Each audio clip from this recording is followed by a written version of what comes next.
good. Yeah. Yeah, not too bad. I don't say this very often enough, but you look great. Thank you. I appreciate it. You look happy. You look good. Yeah, I feel pretty good right now, actually. Like, I'm doing a lot of positive things, right? Taking care of myself. Absolutely. And I think that it's you feel it. I've been stressed out with work. Yep. A lot of anxiety. I get a lot of anxiety. Oh, so do I. I'm in that boat with you. And so when you kind of are like, okay, I need to address these things, Yeah. and you start kind of knocking things off that like things I should have done for myself list, it starts to feel real. Absolutely. It definitely relieves some of that weight. Absolutely. Even if you're just moving that direction. Yeah. Even if you haven't actually done anything, but you're doing it in the process, that helps a lot. Yeah, it totally does. Well, hey, you ready to talk about some games? Yeah, I'm ready to talk about some games. This is the Tech Yeah That's what Gaming we Show. do here. Yeah. Episode 007. Ooh. I just How made that up. mysterious. Yeah, I put You did that right off the top of I your put head. an extra O in front, and now it's 007 Mini Penny. Yeah, I'm ready to talk about some games. We have a lot to talk about. This is going to be a news-heavy episode. It's been a real big week for games news. And, I mean, actually, I'm going to start off by asking you, what have you been playing this week? Okay, yeah. It's always a good place to start. It's always a good place to start. So I've been playing Dragon Age 2. I'm trying to get through that. Actually was playing it 2 days ago, and my power supply died. So I had to upgrade everything. But I fixed it. I don't blame the game. It was an old power supply. Oh, so putting the new power supply worked. It did fix that. Yeah. And he mentioned to me that was that's right. what we were working on. But yep, it worked. And then today I bought a bunch of new stuff, so I'm going to upgrade. Got a new case, so I'm excited about that. Dang. Definitely going to be doing some PC gaming coming up soon. PCMR, bro. So, yeah. So I've been playing a lot of Dragon Age, just trying to kind of burn through it. And I've been playing The Division as well, the original. I really hate the term PCMR. It's stupid. Just a kind of side note Yeah. here. It's so funny that we embrace it so much. Yeah. Well, it's funny. It's one of those things where I use it ironically long enough, but then people don't realize, and then all of a sudden you're like, wait, am I even using this ironically? Yeah, because it's just so I profoundly really stupid. saw PCMR like in like the Reddits of the world as kind of a Pepe sort of joke. Absolutely. That like those people kind of push. Sort of exclusionary, like, weird like connotations that are really uncomfortable. And I feel like certain outlets, like the company we work at, have embraced it as some kind of mantra for I think they PC did, gaming. and then they realized, it's like some kind of oh no, that's the mantra for PC gamers. These are hardcore gamers that love their hardware. Bad actors. No, it's just trolls. It's just exactly. a troll term. Yeah. To kind of hearken to Nazism related to like minority superiority, right? Exactly. Like it's I think it's always been kind of a joke, and I don't mean that to say like it's dangerous, like Nazis, right? I'm just saying it's invoking that master race kind of absolutely ideology. very clearly, and very directly. And I think in the beginning it was, as you're saying, it was ironic. It's so on the nose that it can't be anything but ironic, right?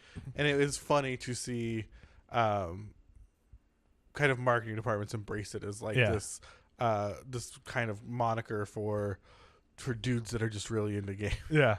Well, it was funny. The site I write for, Game Crate, my boss published an article about how he doesn't want to use that term, and he got a lot of flack for it from the community. It was interesting. Yeah. He basically was saying more or less what we're saying now. It's funny because I think this is such a tangent to the things we're actually going to talk about today, but it's funny because I think that the problem is like once you start to it's like anything. Like, it's like Pepe. Like, once you start to try and dismiss it, you're kind of like, and I know we're doing that right now too, but it's like, that's the issue. Like, is that you kind of acknowledge it, like you kind of make it real by giving it power. Well, you take something that's just a stupid troll, and then by saying like we shouldn't use it because it's dangerous, then all of a sudden it became dangerous. Then it kind of becomes makes it dangerous. You know what I mean? That's always a fine line to walk for sure. It's like you're turning it into fire. You know what I mean? And so you can put it out. Yeah.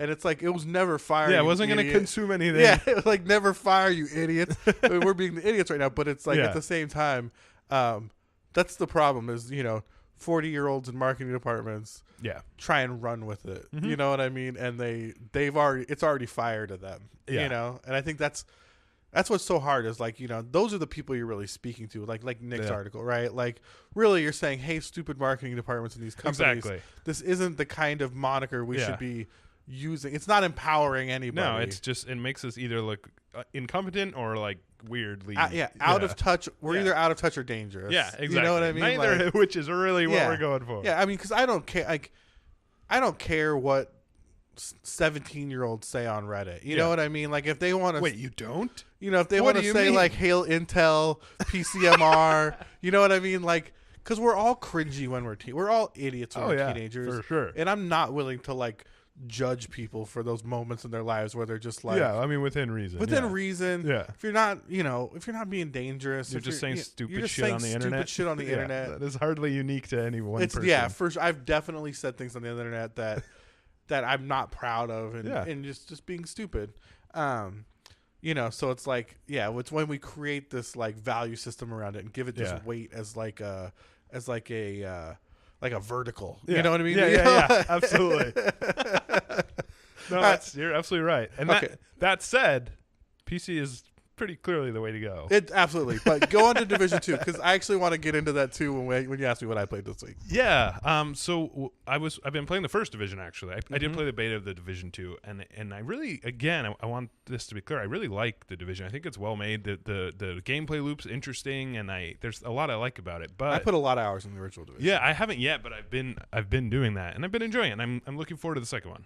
Yeah. That said, one thing I've noticed, and it's not just the Division, and we can talk more at length about this, is that Ubisoft has this tendency to really invoke sort of high ideas and more importantly, imagery that is very intriguing and possibly incendiary and to some degree, and they use that sort of as a marketing tactic, but then they go out of their way, it seems like, not every game, but a lot of games, especially recently, to like actively avoid anything even remotely controversial. Which seems like kind of a cop-out to use that imagery and then say nothing. They kind of tease you with salaciousness. Yeah, right. Well, much better said. And I think Far Cry 5 is a great example of that. You remember, they're like, oh, wow, this is all about rural America versus like and Christianity. That's like, the stuff at the core of what being an American is. And it was very intriguing. And then it was totally toothless. They'd never they never addressed guns. They never did anything even remotely controversial, despite making it look like they were. Yeah, absolutely. And then especially in this one, we were talking today about this new trailer and all the trailers for the Division 2. They're all like very evocative imagery of the White House being destroyed or the Capitol in ruins and the military and all this stuff that's pretty difficult to separate from the modern world. That's not to say every game has to be political. Of course not. But if you're going to use that imagery and sort of evoke that mentality, it's a little weak to just be like, just kidding. We're touching on this in the most ancillary of ways, but really we're playing it super safe. Yeah, like wouldn't it be so interesting if there was like Antifa factions, and white nationalist factions? Yeah, that's exactly right. And Far Cry 5 was like touching on that stuff, but totally wussed out. Well, you'd think in Division 2, like you're so much, especially in the current climate, like.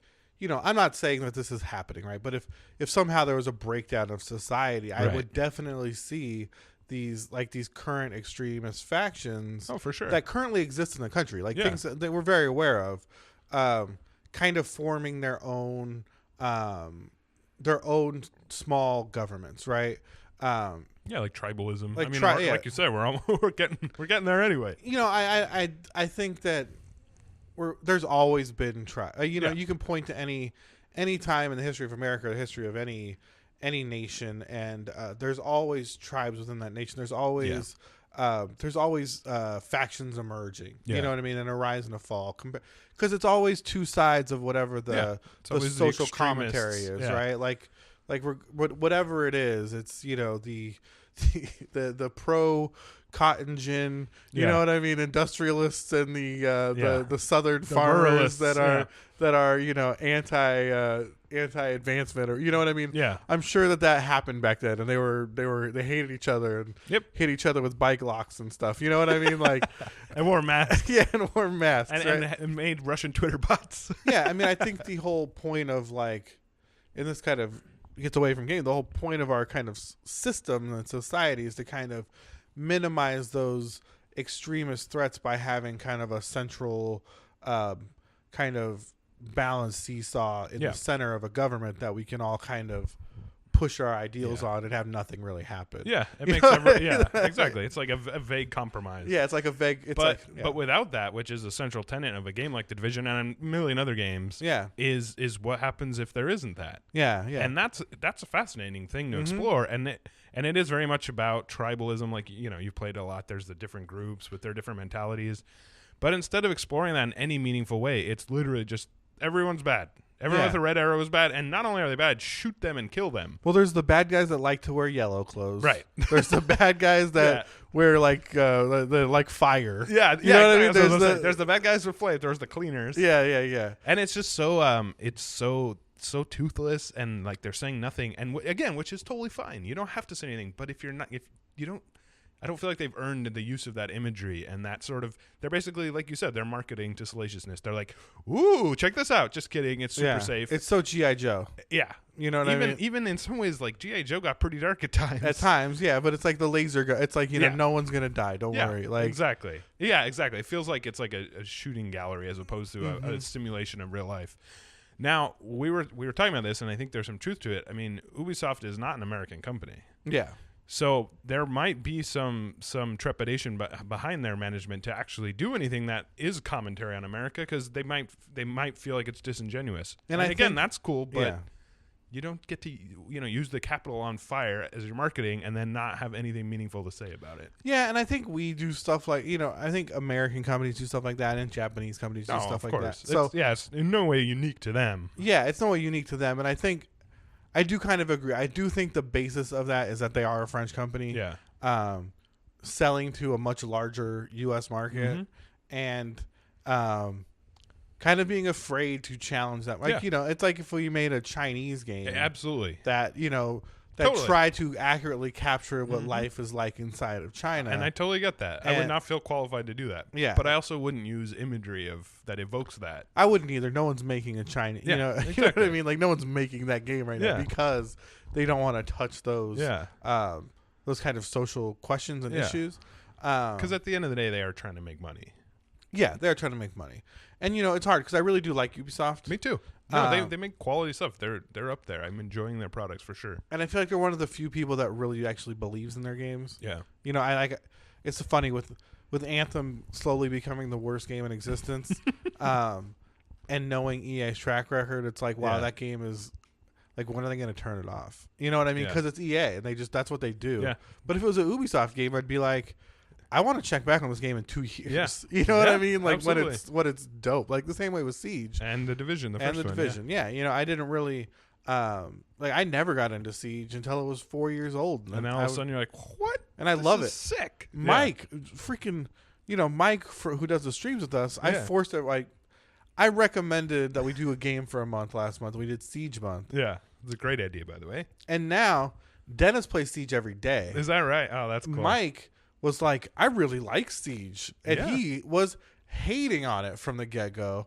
Like their ability to kind of put their heart into games on a long-term strategy, and being allowed to do so by the corporate overlords, and being allowed to do so, like is a profound thing and a thing that I really appreciate in a company. Totally agree. So I really would like to just give them a pass, but I do tend to agree. I think that they. And maybe they start that way. Maybe they do have a salacious idea. Yeah, totally. And it just gets neutered and neutered and neutered and neutered until it doesn't exist anymore. Yeah. I shouldn't have said neutered like 4 times in a row. It didn't make any more impact. Everyone knows the more you say a word. Yeah, but what do you think about, for example, this is just off the top of my head, and you brought up Japan, which I hadn't thought about, like something like the original Metal Gear Solid. Mm-hmm. And again, I'm sure there's countless other examples. That's very much about America. Obviously, it's through the lens of a Japanese developer. Yeah. And I mean more than just like, they researched American military vehicles. I mean, it's very much about like questions of war and the military. And I'm sure a lot of that applies to Japan too, but it's definitely a game that stars an American very clearly. Yeah. And they are exploring American society in some intriguing ways. So it can be done, I think. It's just Ubisoft is not doing it. Yeah, and I think Metal Gear, it gets as much as it touches on very real issues regarding the military and these kind of clandestine operations. It's like philosophical more than it is. Yeah, it's more philosophy than it is any kind. Like, it would be so hard to create parallels to real figures in American history with Metal Gear. You know what I mean? No, for sure. And I think that's... And they kind of get a pass for that, too, because it is so cartoony. Yeah. Like wait, the president's a clone? Like, stuff like that. Spoilers for a very old game. Wait, what? But but like they do have that sort of anime flair to it where it's a little more forgivable. I'm sure there's better examples, but I think that those types of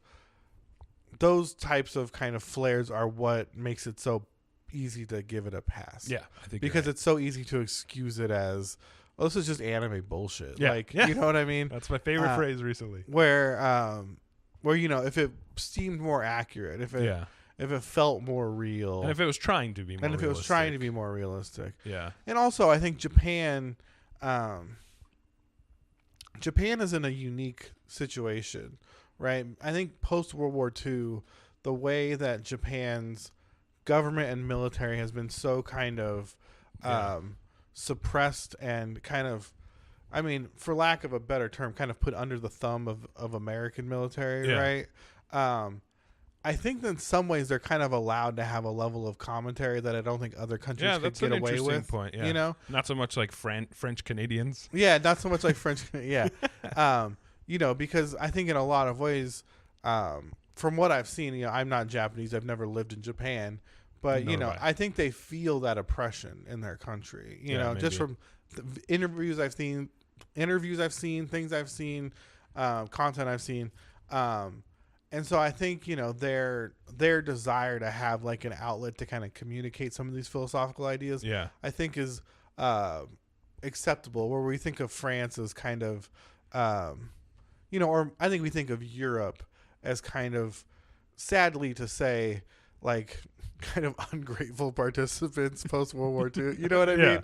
Like, you know, like we didn't have to get into this, and you know, like, and I'm not saying that that's correct. Yeah, these are all like incorrect, huge, like high level stereotypes. Yeah, these are high level stereotypes, and so I think that there's a certain amount of scrutiny a European developer would get for that type of thing because we feel like, well, you know, then what do we do? Why are we, you know, providing all this aid to the EU, you know, and participating in these defenses for the country and you're making fun of UN, us. and you're just making fun of us, and you know what I mean. Where we do have some responsibility for Japan. Yeah, that's a very interesting interpretation. If something happens to Japan, we must defend them because we've told them they cannot defend themselves. Yeah, right. Yeah, well, we got this. Yeah, we have to. That's interesting. Okay, well, what about that's example, my deep cut right there. No, that's really interesting. What about like Assassin's Creed 3, which is Ubisoft, and that was about the American Revolution and very much about the founding and like creation of America, which is kind of interesting. I'll be honest, I didn't play it. Yeah, a lot of people didn't. It was an interesting game. I mean, a lot of it was like the whole beginning was actually in Mohawk, which was really cool, and I don't know, they did some really neat stuff. I think history is easier to tackle. Yeah, and that was a long time ago. It's more like it is sort of cartoonish in terms of legend, like you meet George Washington, stuff like that. It's sort of very. Again, it's not trying to accurately simulate what life was like then.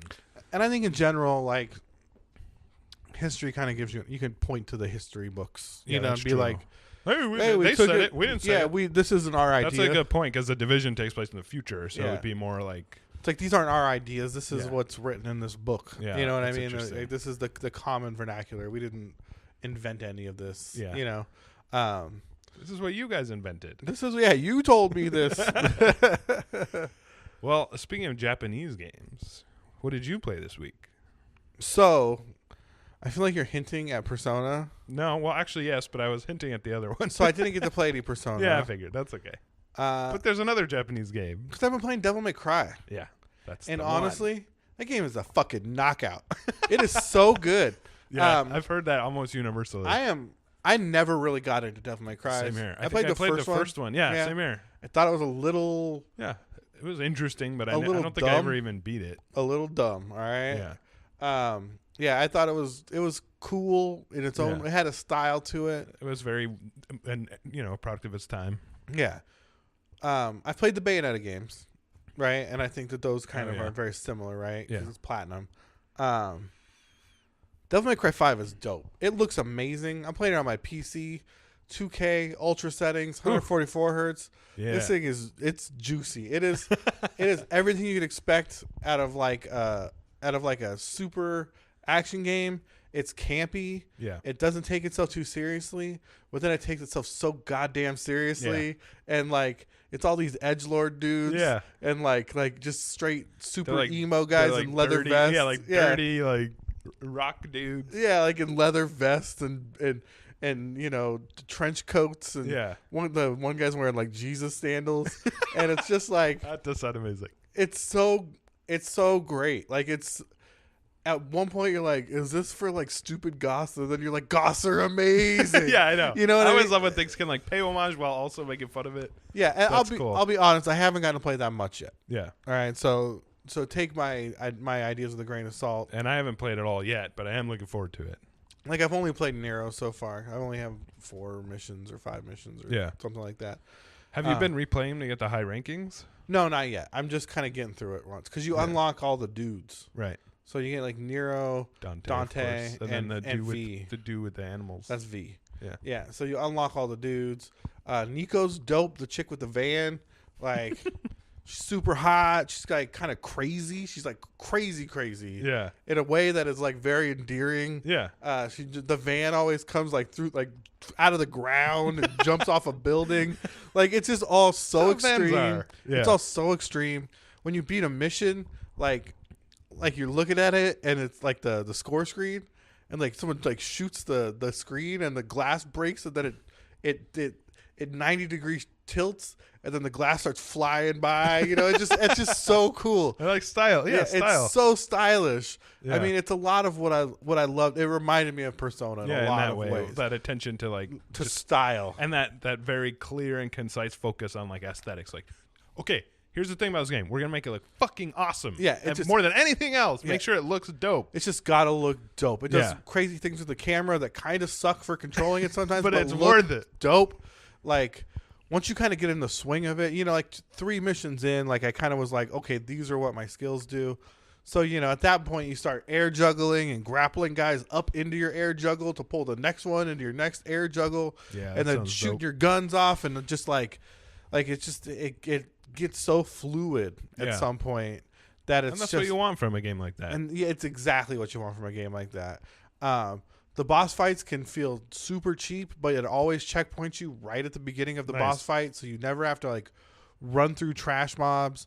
There's always a phone booth before a boss fight, so a phone booth where you can call Nico to come sell you upgrades and items. Nice. Right? So you can always like be like, okay, like I just got to spend all my currency and kind of get a little better here. Yeah. Like it feels like it's set up to make you feel dope, to make you feel strong, and to give you like your best fighting chance. Oh, that sounds to amazing. kill all these stupid demons. Yeah. You know, like it's really good. Like I was talking to my friend at Capcom and I was just like, before I played the game, and we were looking at the scores. Like, so I played it yesterday for the first time.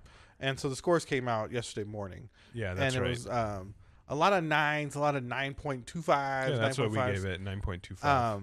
Which is really good. Really good. And so I was telling her, I was like, you know, I feel like Capcom's just like rolling downhill, like not downhill in a bad way, but just like picking up speed, right? Like people are so in love with Capcom. Yeah, myself included. That it's so easy to give them 9s. Like it's not you don't have to think about it. You just play the game like, this game's so fun.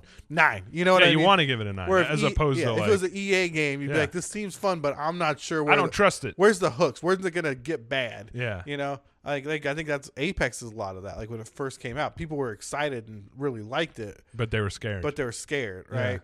But then I played it and I was just like, this game deserves every score it got. Yeah. You know what I mean? Like it's so good. It looks so nice. It's so dumb. The cutscenes are ridiculous. I was gonna say the other one, but I thought both apply. I thought that was kind of crude.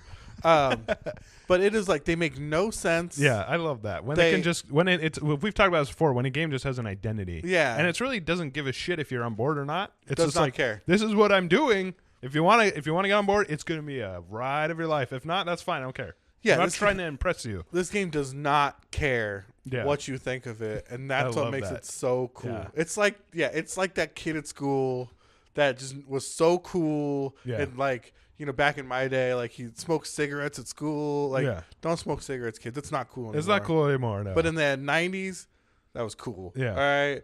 and he drove like a sweet Camaro that was always jumping off a roof, it out of the ground. Yeah, like and like some kid tried to fight him once, and it like wasn't like he just kicked his ass without even up. Trying. Yeah, like from his Game Boy Pocket. Yeah, SP. but he was nice to everybody. Yeah, he was was cool. Even the dorks, he was just like, oh, you're cool, man. You made everybody feel good. Yeah, you know what I mean. That's Devil May Cry. That's Devil May Cry. Like he's just so cool, doesn't care. That's awesome. But like, is just pleases everybody because it's so like self-assured. Well, not to be a downer, but what about the microtransactions? Have you run into that at all? Because that is something some people talk about. I haven't even run into them. I can't.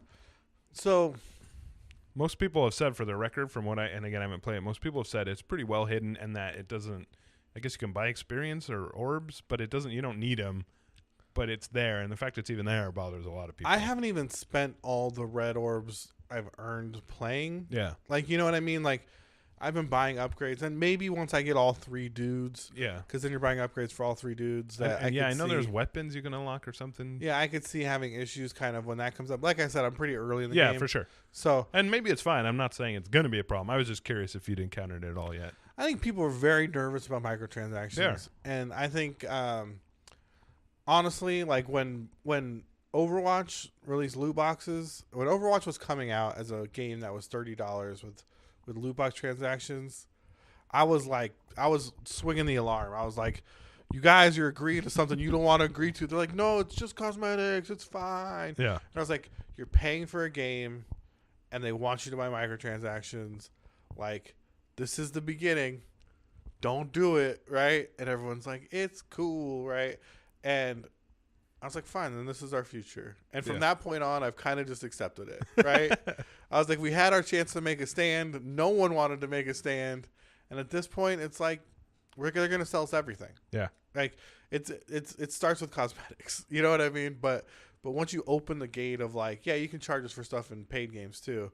Call of Duty, the Call of Duty games had done it too with theirs, but everyone already hated.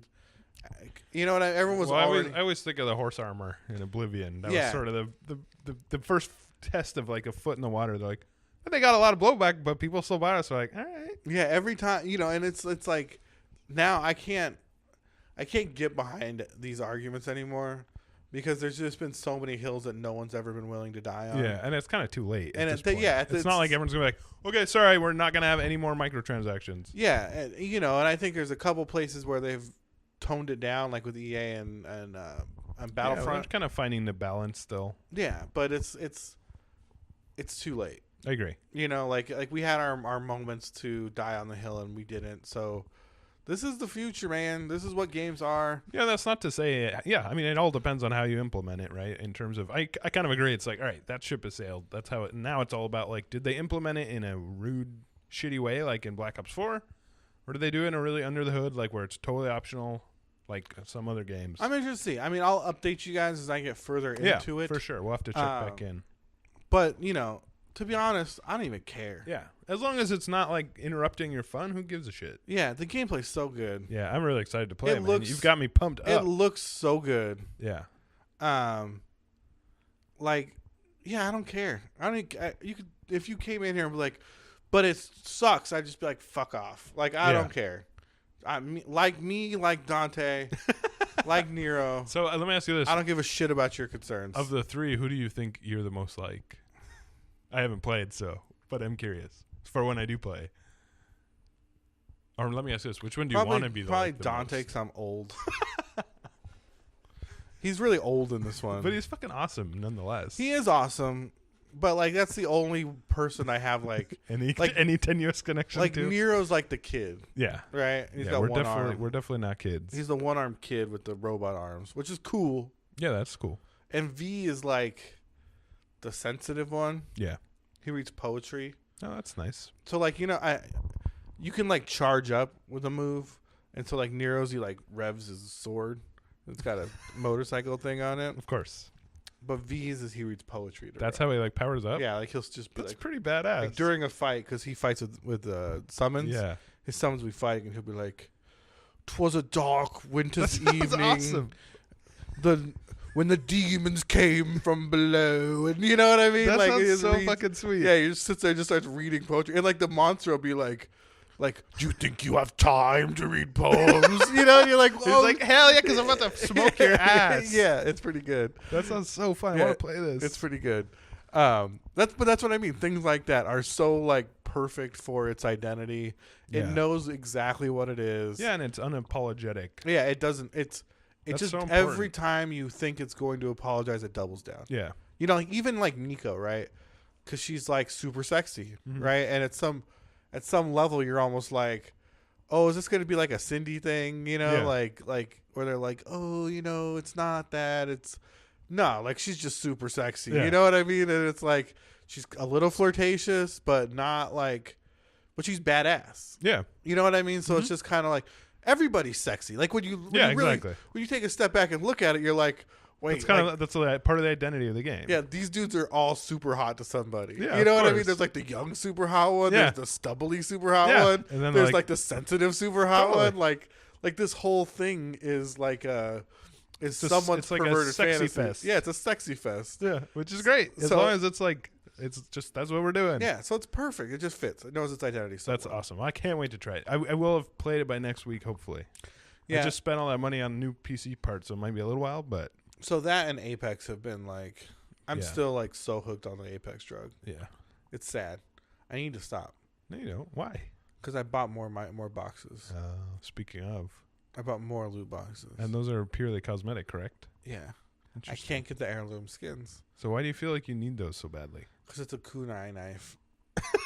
That's not really an answer. Yeah, it's super cool. It's a glowing.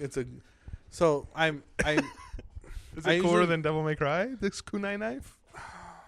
That's a tough one, huh? That is tough. So I made Wraith.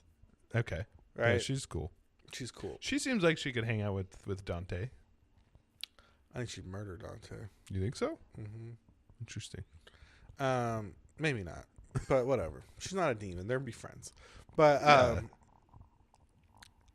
but so she's the only one that has an heirloom skin, which is like the highest tier of rarity, and it's a knife. The whole skin? Yeah, it's all it is. Is your melee? Because everyone's melee is fists in the game. Oh, I see.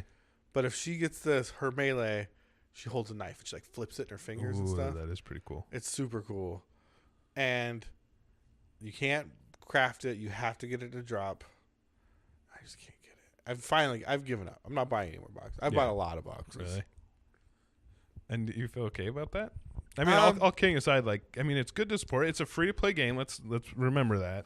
Yeah, I mean, I've probably already put 150 hours into the game. Yeah.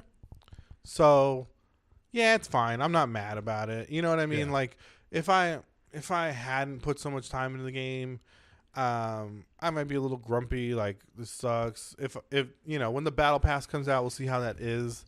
I will probably buy that too. Yeah. But if the battle pass sucks and it feels like they're not releasing things, I'll be a little PO'd that, you know, I kind of invested. I'd be more PO'd. I invested so much time than money into it. Like, that's interesting. I spent $100 on plenty of things that are worthless. You know what I mean? Yeah, me too. So it's not like the end of the world.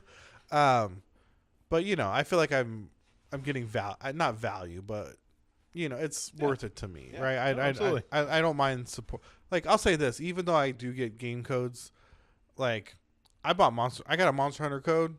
I also bought Monster Hunter 3 times. Yeah. I bought one for a friend. I bought it on PC because my code was taking too long. I bought it on PS4 because that's what came out first. Oh, wow. You know, I bought an extra copy of Resident Evil. Yeah. Like, when I like games, even if I could play them for free, like, I want to be able to loudly say, like, I love this. Yeah.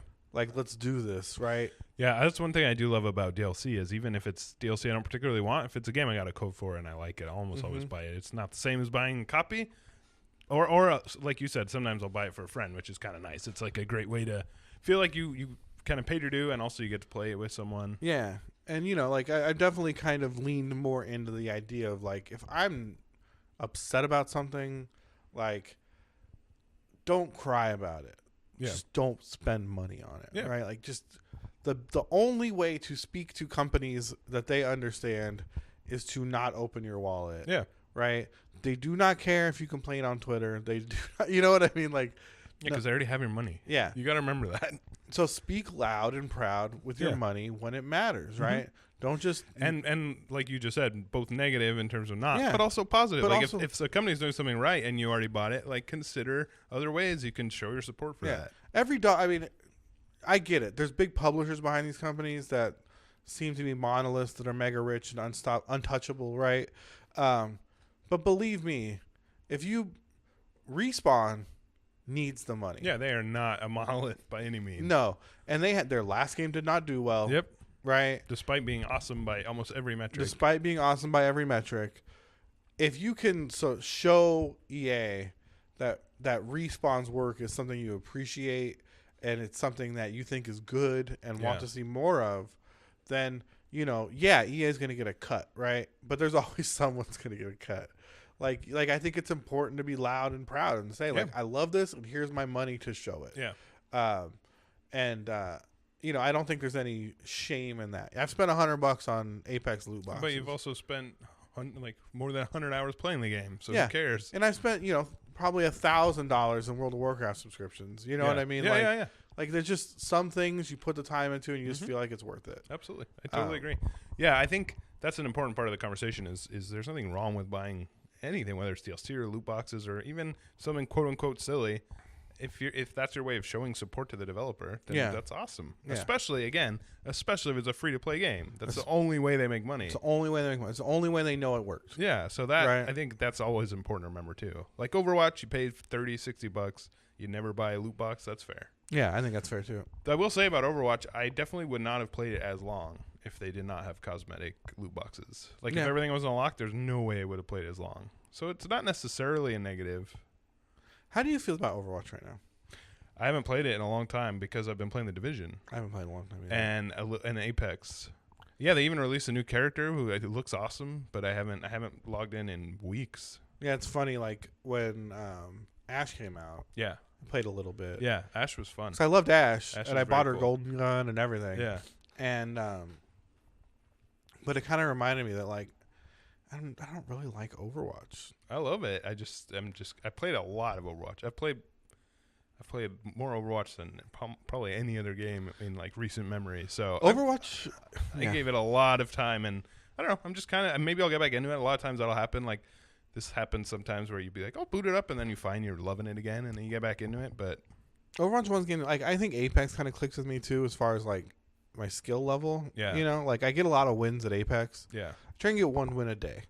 That's kind of my goal with Apex. That's pretty good. I usually can get one or two. You must be getting pretty damn good. Yeah, that's really cool. Yeah, I usually can do one or two in a day. Yeah. But with Overwatch, like same thing. Like I would just play a lot of quick play, and then I jumped into ranked.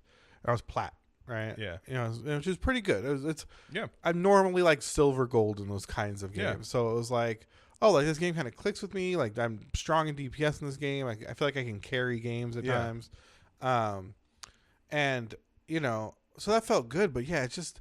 Now when I go into Overwatch, it's just so like kind of samey. Like even the new characters. It is very. There's just not a lot of variation in terms of game type. In terms of like even the new maps are cool. And Blizzard, of course, everything's hyper polished, which is great. But yeah, it is. It feels like okay, Overwatch is going to be the same thing. And they do the thing that I really don't appreciate in developers, where they really strongly want to dictate how characters are played. Yeah. Right? Like there's no real way to play characters out of their intended meta. Yeah, that's true. They're pretty strict about that. Yeah, like they want they really want like a 2-2-2. Yeah. And then as soon as people start figuring out how to break it, they just nerf the shit out of the character. They it's nerf like, the shit. Come on, we were having fun. And they nerf the shit out of anything that violates kind of and their... I think that's because they're like, we got to do the owl. We got to do it. And it's like, yeah, this kind of gets back into what we were talking about last week. Like the esports thing, I think a little less oversight might actually be good for it. Yeah, and I think we said this last week too. It's like when fans create the rules, when the community develops a rule set, it tends to thrive. Yeah, and when it's organic and it feels like it's yours. Yeah, and when the developer's like, no, this is how it's going to play. Yeah. It feels so forced. Especially when that developer's in bed with Activision. Yeah, and uninspired. Yeah, don't even talk about that. Speaking of Blizzard, sorry, I just remembered this bit of news. Did you hear about the first Diablo getting released? Oh yeah, on GOG. That's a really interesting thing, and I think it was a smart move. The fact they didn't do it on their store, the fact they gave it to GOG, who all the haters of Activision Blizzard, it's their like holy company right now. Mm-hmm. I think that was a smart move. I think so also, too. the first Diablo was awesome, and I played a lot of it growing up. I'm more of a Diablo 2 lover, but most people are, and I am too. I play a lot more Diablo 2, but the first one has a very special place in my heart. Yeah, I remember playing it on my first computer. Had 16 megabytes of RAM, so that's for all you kids. I remember Diablo being kind of scary to me. It is scary. The first one's a lot darker than the second one, and then obviously the second one's a lot darker than the third one. But the first one's really dark, and I love that, and I really wish they'd bring that back because it was unique, and the lore was really cool and creepy as hell, and it was super violent. And Diablo 2 was also like that, but a little bit tamer, and then Diablo 3 is barely violent at all. I feel like Diablo 2 kind of gets a little deeper, like it uses fantasy to soften a lot of that, right? Whereas, the first one's very satanic. Yeah. Which is cool. It's very satanic imagery, and it was very unapologetic about that. And then you're right, 2 is more, there's still a lot of darkness in it, but it is both literally and thematically, but it is much more, this is fantasy. This is high fantasy. Yeah. This is satanic shit. Yeah. And 3 is like... 3 is like World of Warcraft, basically. Angels. Yeah.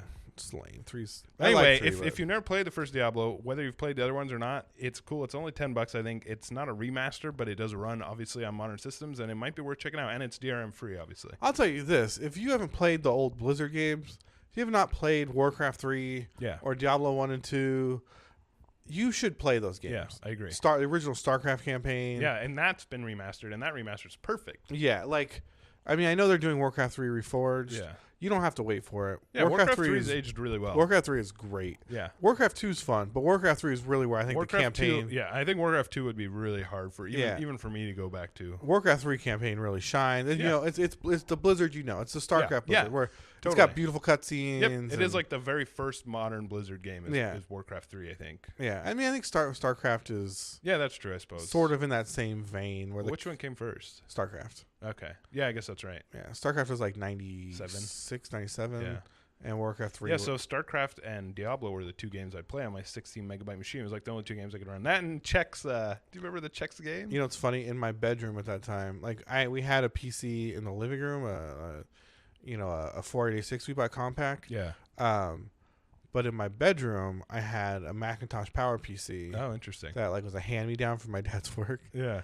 And this was a hand-me-down from my mom's work. And so all I could really play on it, the only game I had that I played was StarCraft because it ran on Mac. Yeah, that was a lot of people's experience. Yeah, if you had a Mac, you're playing StarCraft and Diablo, and that's probably it. I just played nonstop StarCraft.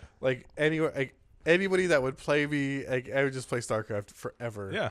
One thing that's cool about this new, not a remaster, but this re-release of Diablo is it has the multiplayer, but it's cool because they didn't change any of the menus, so it's so old school. It still asks like ASL. It's still, you have to open certain ports in order to do the multiplayer, which is just, they probably could have got around that, but I think it's cool they didn't. Yeah, port forwarding is fun. Yeah, I think it's really worth checking out as a sort of a historical thing. And also, Diablo 1 is a genuinely fun game. I don't understand why they haven't released it for Android. I would pay $20 for it on day one. Yeah, if you haven't played the Diablos, the StarCrafts, or Warcraft 3, play them. Yeah. They're cheap. You can find them super anywhere. cheap, and then most of them are being remastered, so they'll run on modern systems. Good stuff. Yeah, you can probably find battle chests for all of them, too, which is all the expansions and everything. Lord of Destruction. Wow, that's pretty good.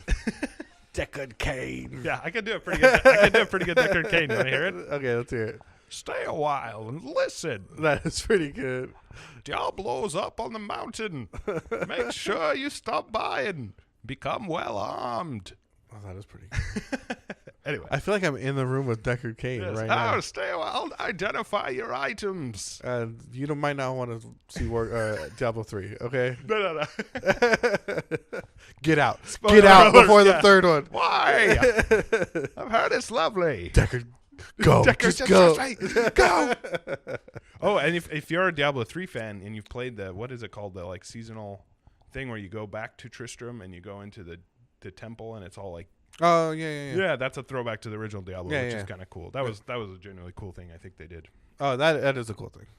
Blizzard's a cool company when they're cool. Yeah, this was exactly what I'm talking about. This was a very cool move. They're cool when they're cool. Yeah. They're just not when they're not.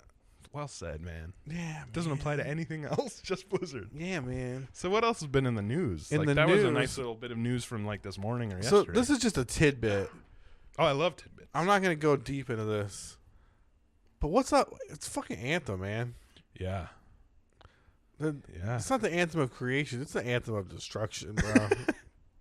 Yeah, it's a bummer. It really is a bummer. It's just around every turn. And, you know, like, so I don't know if you guys know, but on Reddit yesterday, that's where I saw it. There was this bug where, I don't even know if it's a bug. Yeah. But level 1 weapons and skills. That one particular gun, yeah. No, it's everything. Is it all of them? So what's happening basically is the damage numbers are smaller. So if you use what the problem was, a level 1 gun was killing high-end monsters faster than your level 45 gear. Or your Masterworks gear. So what happens is at level 1, now I'm a level 1 freelancer. Right. Flying through the land. I don't even remember what they call that shit. Right? And you see a monster and you shoot it 5 times and it dies. Mm-hmm. Right? I'm a level 30 freelancer with a Masterworks gun. I see a monster. It might take me 20 shots to kill it because it's a Grandmaster 2 monster, right? Or whatever they call it, right?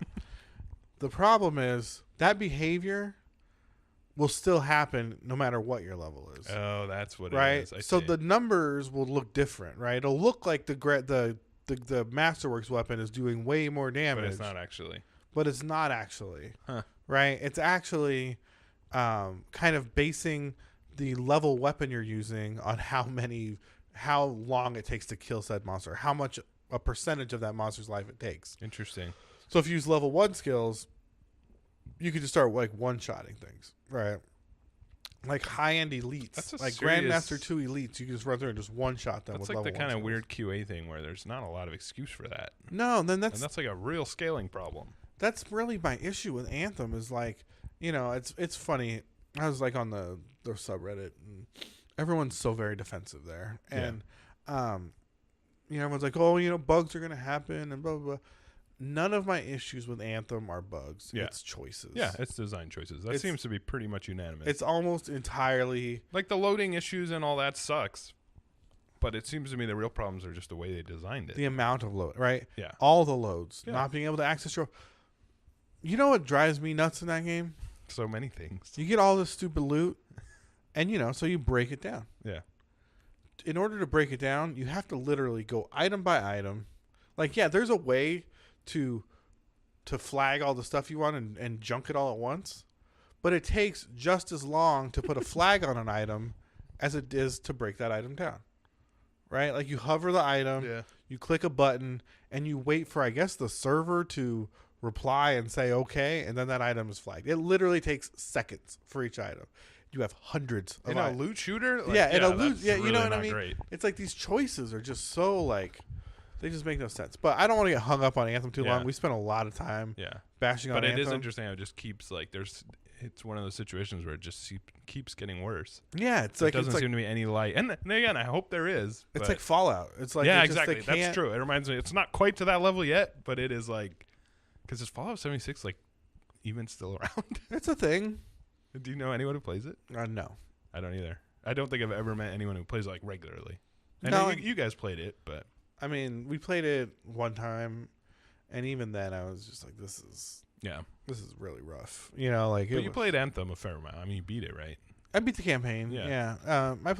I really wanted to give Anthem a fair shake, I think you did. And I think there are moments in Anthem that feel so good. Yeah. And it's that's what's so frustrating is like you run into these things that are just real boner killers, you know, and you're just like. All right, like I'm not interested in this, you know. Yeah, and like you said, it's EA, so even that thing of like, well, maybe in 2 years it'll be the best game ever. I don't know if it's gonna live that long. And then you realize it's a loot shooter where the loot is irrelevant. Yeah, there's no loot, and there's no end game. There's no relevance to loot at all, and there's no end game. Right? There's like the two things you need to do right. Yeah, how can you have a loot shooter where loot does not matter? Yeah, you kind of missed an important part there, right?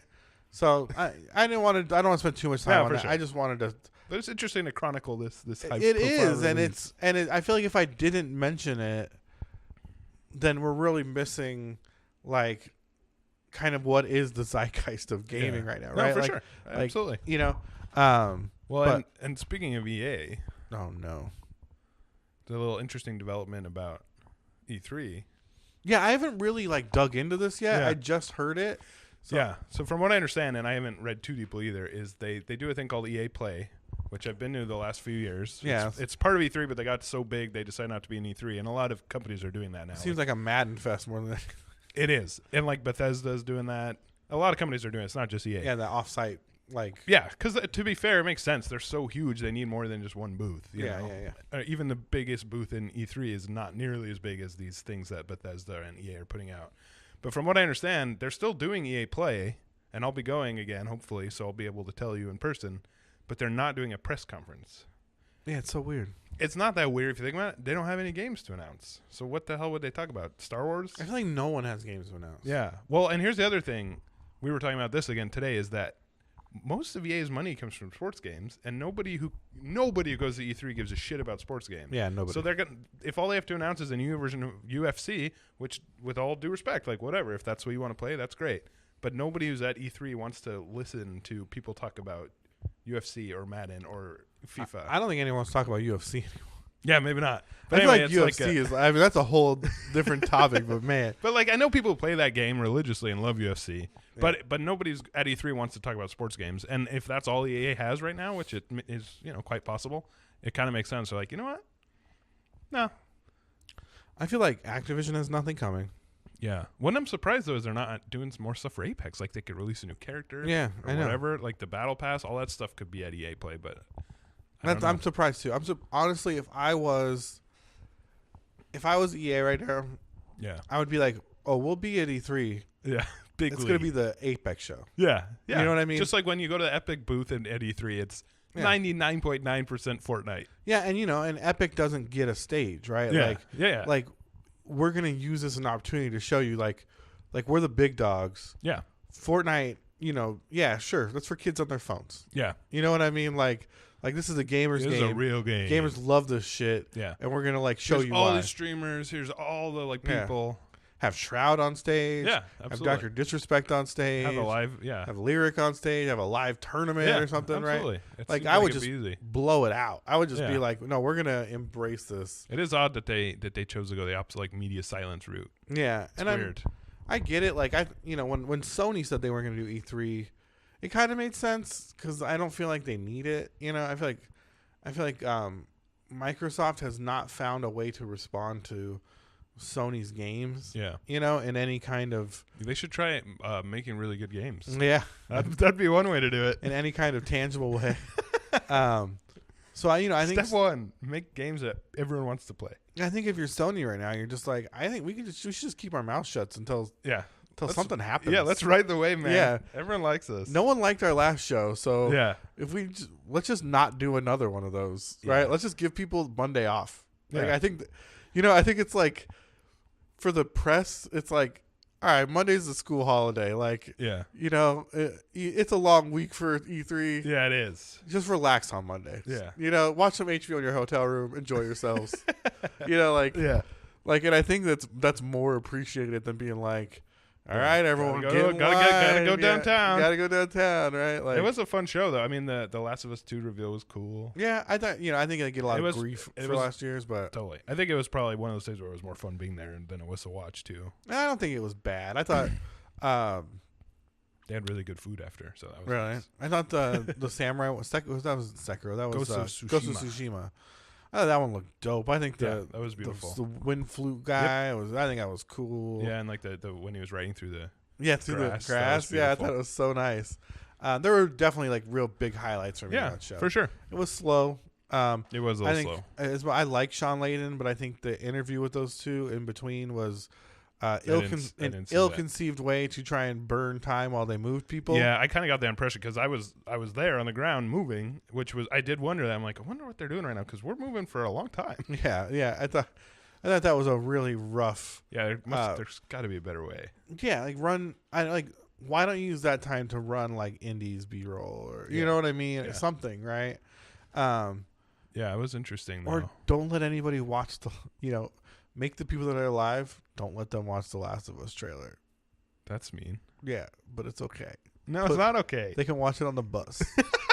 I like the idea that they're all taking buses. Yeah. We're just being bussed around. Yeah.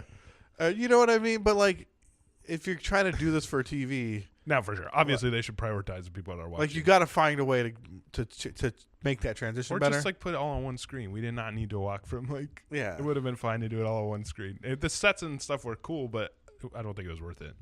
Or use that first set for, for Sean Layden to talk about. Yeah, there you go. Right? Yeah, after we leave, then he can talk. Yeah.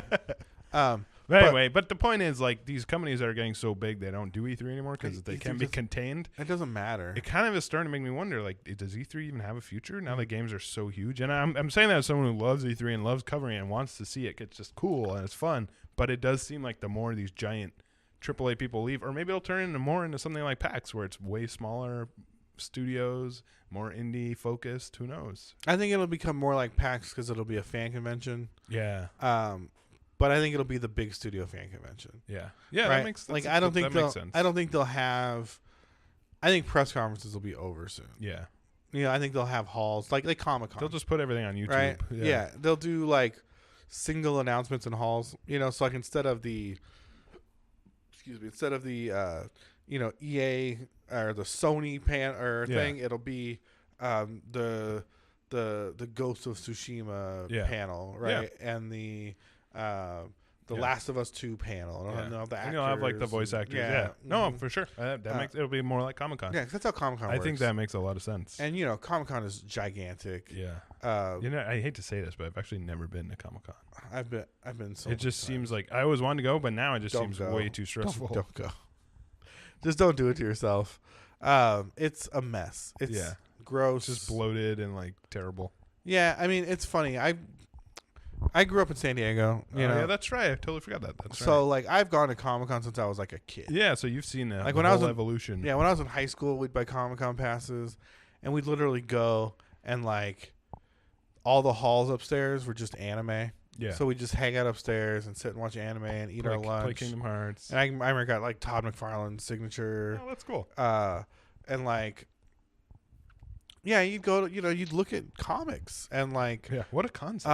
And like authors would go there, and you'd buy a lot of anime because this was an era before the internet was really popular. Yeah. So, finding places that sold relevant anime. Yeah. Vampire Hunter don't D. do that with the cable. I can hear. Yeah. Well, finding places that sold relevant anime. Was really hard. Yeah, for sure. So you'd find kind of. You'd watch anime in the hall all day, and you kind of pick out like 2 or 3 shows you really like. Yeah. Then you go downstairs and try and find like, okay, well here's the first season of that show. That is cool. Now it can get caught up. Yeah, or you find English translations of the mangas for those shows or whatever, right? That you is kind of catch up. And it was, there'd be some game stuff there, a lot of like because there's a lot of crossover. Yeah, or you get like board game stuff, like, but it was mostly like anime games and stuff.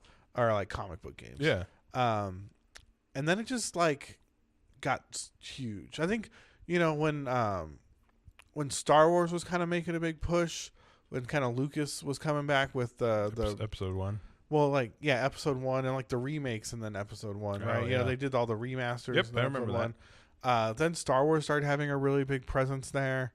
And then you started to see like, sci-fi shows got bigger. Yeah, movies started making more of a push. And then once, like, I mean, honestly, like, when this is, like, a very, like, teenage boy angry, like, thing to say. Once Twilight got really hot. Yeah. Like, it really became a Twilight show. Interesting. I've never heard that. And a lot of network television shows started coming because they saw the poputy. Yeah. They're like, Supernatural. Yes. Well, not even, like, CSI. You know what I mean? Like, you started seeing... like non sci-fi or fantasy television shows there. Like every network that had a booth. Yeah. And they were showing like, I remember one year there was a airplane there, and it was for a show about like Pan Am. And I remember they gave away like the Pan Am had those cute little like Pan Am weekend bags, right? And they gave those away. Yeah. And I was just like, what is this? Like, what is this? And then it started being where if you wanted to see a panel, you had to wait all day. Yeah. You had to show up in the morning, get in line at the panel, and then, it's fine if the panel started at 11 because then you only waited from 9 to 11. But if the panel started at 4, but even that, you're waiting from 9 to 4. Yeah. Because if you didn't get there first thing in the morning, you weren't getting into the panel. Yeah. And I volunteered at Comic-Con for a lot of those years. Oh, that's cool. I didn't know that. Like I was on the volunteer team, which is just fun because you'd work for like 3 hours a day, and then you could do whatever you want for the rest of your day. Yeah. But even that, like even seeing just like, you'd manage lines, and you'd come on your shift, and the line would just be exactly the same people just sitting there all day. Yeah. And then you'd leave your shift and be like, "This is them," like you just were literally handing off a group of people that 500 people not moving. Oh yeah, that were just like miserable and hot and angry and getting mad at each other because somebody left to go to the bathroom and wanted to come back to their spot. Right. It was gross. Yeah, that sucks, man. Yeah. It's funny because like and now it's getting too big, but I get a lot of the joy out of like Anime Expo that I used to get out of Comic-Con, right? Because it's a lot more small artists. And yeah, I mean, I've been to a few Comic-Cons, the smaller ones. Like there was one in Long Beach I went to. It was a hell of a lot of fun. Yeah, they're so fun when they're small. Yeah, and it's cool. Time. And it's none of like the A-list people, but even that's kind of fun. Like I'm like, oh, that's like the B-list people are cool, man, and they're probably more likely to talk to you. And like, I don't know, I really enjoyed that. But a huge version of that sounds just terrible for a lot of reasons. Yeah, for a lot of reasons. And there's too many celebrities there. Yeah, exactly. Like not even like in the crowd. Yeah. Right? Because celebrities require like people, right? So True. It's fine if there's one or two celebrities in the crowd and like they need to be escorted around, but you get to a point where it's just like there's just celebrities crossing paths and like these security bubbles, like that's interesting, like going bouncing around everywhere, and it's like it's too congested. There's just thousands and thousands of people here, and it's like there's nowhere to sit in the entire fucking thing. And I bet the bathrooms are just a nightmare. Oh yeah, I mean, hot tip: if you go to Comic-Con, just plan to walk over to, I think it's the Hyatt that's next door. As an adult, you can just walk over there, go to the bar, have a cocktail, use a clean restroom, take a break. You know what I mean? It's going to cost you $20, right? You're going to have a couple drinks, have a couple beers. It's sit down, relax, rest your legs. Yeah. Just enjoy it. It's worth it. And then come back and beat yourself up. Because if you try and go all day, and eat that Subway sandwich in your backpack and drink the water that was cold when you left but isn't anymore, you're going to hate your life by 3 o'clock. You know what I mean? Like, yeah, that's intense. Yeah, but that's Comic-Con tips. Hot tips. Well, as it gets closer, maybe we can have a special Comic-Con episode. Yeah, we should actually. That would actually be kind of fun. We should go to Comic-Con. Well, that's what I was about to say is we don't go to Comic-Con, but we act like we are. But actually, that might be kind of fun. Yeah, or at least we can go to Anime Expo or something. Yeah, that would be fun. I can get tickets to probably Anime Expo. Yeah. But yeah, I had one more news thing I want to talk about before we sign off. I know we're kind of long, but I guess I'll just say it. Yeah. The Xbox. Oh yeah. Xbox is dropping this spring, this year. Actually, I think pre-orders are opening up next month, and they said Q1 2019, which could mean it's soon, man. We don't know an exact date, but a lot of people are saying like even early May, late April, even possibly. The discless Xbox One SADE. Yeah, Sade. There you go. Yeah, I was gonna sing this is no ordinary Xbox. But then you made the wise choice not to. Yeah, I was like, that'll be there forever. So talk about saying stupid shit on the internet. I'm not going to do that. Well, we had a little conversation about this, and I'd love to hear your thoughts real quick. I know we're trying to wrap up, but first of all, the first comment one of my coworkers said was, "Oh, so it's a PC? Like it's a small PC? Mm-hmm. It's an underpowered PC that's very cheap." I'm like, yeah, you could say that about most consoles now, but more so than ever, it's like, yeah, this is just. It's just a computer with a weird operating system. Yeah, and I think they're chasing their cloud service. Yeah, their direct streaming, and I think that's what this box is designed for. And it probably is a wise move in terms of obviously as much as I love discs, they are going away. And if you're a kid and you live in a house with fiber, I think there's a very specific market for this. Yeah. If I had a kid, right, like I'm very techie, right? Yeah. So if I had a kid in a family, I would definitely live in a community that had fiber. Yeah. Right. And if my kid wanted to play games, I could see the value and be like, here's a cheap console that'll play everything. It's like a great intro console. Yeah. Like you don't you're not going to be playing everything online all the time. Yeah. So You're not going to be worried about frame rates. Yeah, here's Xbox Game Pass. Just play whatever you want. Yeah. You know what I mean? Like, just go for it. And if he got really into something, then we could be like, oh, maybe for your next birthday, we'll get you like a real console. Yeah. Or something. You know, like. Yeah, it's a great starter package. It's a good pack. It's like the 2DS of. Yeah, in some ways. I mean, it's supposed to be less than $200. Yeah, which really, if you think about it, is pretty extraordinary. Yeah, and then for $10 a month, they can have all the games. All three of them. All three. Well, there's other games on Game Pass. I like how we get to this every single episode. Yeah, Microsoft sucks, but it's amazing how bad they're making games. Well, maybe this will help. Well, now they can play Crackdown. So. Oh yeah, that's right. It's all coming together. It's all coming together. But yeah, it's cool. It's an interesting idea. I think it's smart. Do I think it's like a success? Do I think it's gonna be a big seller? No.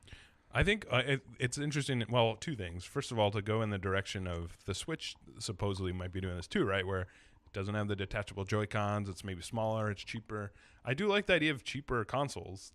I want to make sure they also have the deluxe versions for people like me who don't mind spending money. But I think that's probably a smart move, is have like, hey, here's the real one, and then here's some variations on that. I think the big mistake in this thing is that it's not going to be 4K. It's an Xbox One S. Yeah, that's true. And I think for $200 or $169, if this would act as a 4K streaming box for Netflix, that would be a lot of value. And Hulu, and also did this game streaming. I get it because you can't really game stream 4K. Yeah, it's too much data. Yeah. Again, you'd have to have fiber. Yeah, you'd have to have fiber. Like, it just wouldn't work for so many people. But, I think they should have something smart enough in there to be like, run this at 1080. Yeah. Because if it did operate as a 4K streaming box, that'd be a lot of value. I think that would bring a lot of value to homes. Because, you spend $60 on a 4K stream on a Roku or whatever anyway. Mm-hmm. And, an Xbox would have, more power to run apps and stuff, and be more configurable than a Roku. Yeah. So it's like, okay, like it makes sense to have one on every TV. You know what I mean? Like, like what NVIDIA tried to do. Yeah, but being 1080, it's like yeah, I agree with that. I think it's a real miss. My initial impulse is always, I love having discs. I love the collecting part of it, and I always have this weird fantasy of like being old, and for some reason I don't have internet, and I can be like, well, it doesn't matter. I'll talk like Deckard Cain. Yeah. The good news is I can just plug in a disc. But the truth is, and someone brought this to my attention recently, it doesn't matter if you buy a game on a disc anymore. It's unplayable almost immediately because of patches. Yeah. So if you're downloading 50 gigabytes of patches from the disc you bought, then the era's already over. I still like having the art and the concept of the disc, but the truth is, like, if you're at all connected to the internet, discs are already completely irrelevant. Yeah, a lot of the games aren't even on those discs. Yeah, exactly. So some of it is. Exactly. So as sad as it makes me, as someone who genuinely enjoys having discs and the concept that, like, I have my own little world, I could just put it on any time, that's already just gone, and that's fine. It's just the way it is. I do love game cartridges, though. Yeah, well, even like the Switch, right, with the tiny little cartridges, it's amazing, but it still updates constantly. And they're too small. Like, I don't. Yeah, those are all too small. They're not even satisfying. There's like, I don't know. Do you go into the city a lot? Yeah. Like, there's a vintage game shop in Little Tokyo. Ooh, like cool. Down by Anime Jungle. Like, I don't know if you ever go to Little Tokyo. Yeah, very. But they have like all like just bins and bins full of like Super Famicom cartridges for awesome. Like $3 or whatever. Yeah, I gotta check that out. And there's just nothing more gratifying. Agreed. Than finding an old Super Famicom cartridge of like a game you love, even like it's not an important game. Yeah, it's not valuable. It's not a collector's game. Yeah, but it's like no, man.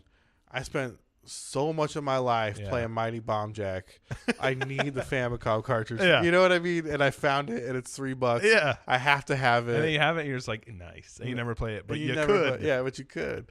Like, it's so gratifying. So I understand that's kind of where I am. Yeah. But again, that ship has sailed. And it's not like my Steam library is enormous, so it's not like I exclusively do it. But I did always enjoy, like, PS1 era, PS2 era. I have so many games, and it's just so cool to see them. And I'm like, I could just pick this up, put it in a PlayStation or a computer, really, and just, like, open up this world, and it's all on this little disc. I do find that so compelling. But yeah, it is. It's just great. It's over.